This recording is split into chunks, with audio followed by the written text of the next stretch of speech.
Have you ever wondered what would happen if Nietzsche and Socrates met in a cafe?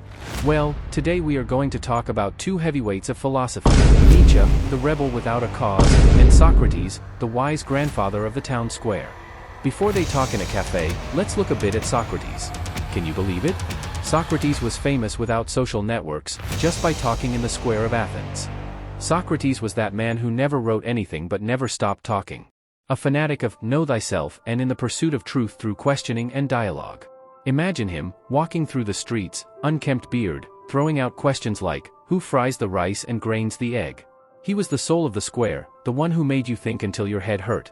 And while you tried to escape, he was still there, tireless, looking for a new victim for his philosophical dialogues.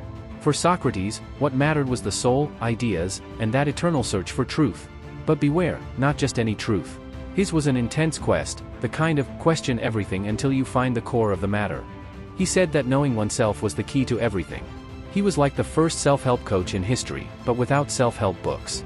For him, the unexamined life was not worth living. A bit dramatic, right? But he had a point. Imagine you're at one of those awkward family dinners and, instead of arguing about politics or the weather, Socrates hits you with a, what is really justice? Boom! Goodbye trivial conversation. Today, with so much information flying on social networks, Socrates would be that guy who makes you stop scrolling and think, wait, is this true? Why do I believe what I believe? He would be the king of fact-checking, but old school. And don't think he would stay on the surface. No likes and followers, for him. He went deep, to the soul, where things really matter. After talking about Grandpa Socrates, how about we go to the other extreme with a guy who seems like a misfit madman? Yes, I'm talking about Nietzsche, the philosopher with the most epic mustache after Santa Claus. That's right, Friedrich Nietzsche, the rebel of philosophy with a mustache many would envy. This man had style not just on his face, but in his thoughts. He was one of those who didn't beat around the bush. Direct, unfiltered, like your friend who always says what they think without fear of criticism. Nietzsche was the kind of philosopher who didn't deal in murmurs. If he had something to say, he said it, period. For Nietzsche, our grandpa Socrates was a pessimist, a denier of life. Imagine that, he saw Socrates' idealism as a disease. He said that this whole know thyself and the eternal search for truth were more like a flight, a way of not facing harsh reality. For Nietzsche, Socrates was like that cousin who's always talking about lofty things but never pays the bill at the restaurant. Nietzsche was more about living passionately, embracing life with its highs and lows.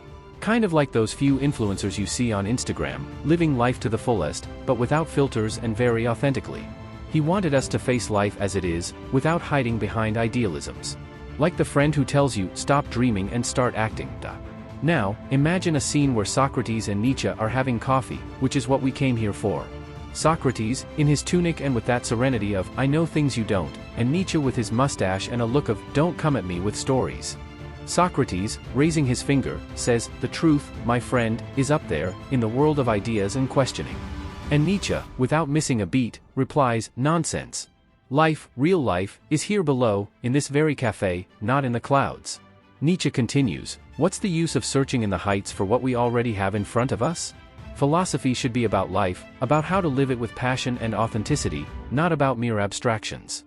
Socrates, unfazed, responds, but, my dear Friedrich, without a search for a higher truth, don't we risk living a life without direction? Reflection and self-knowledge guide us, they give us a purpose beyond mere existence.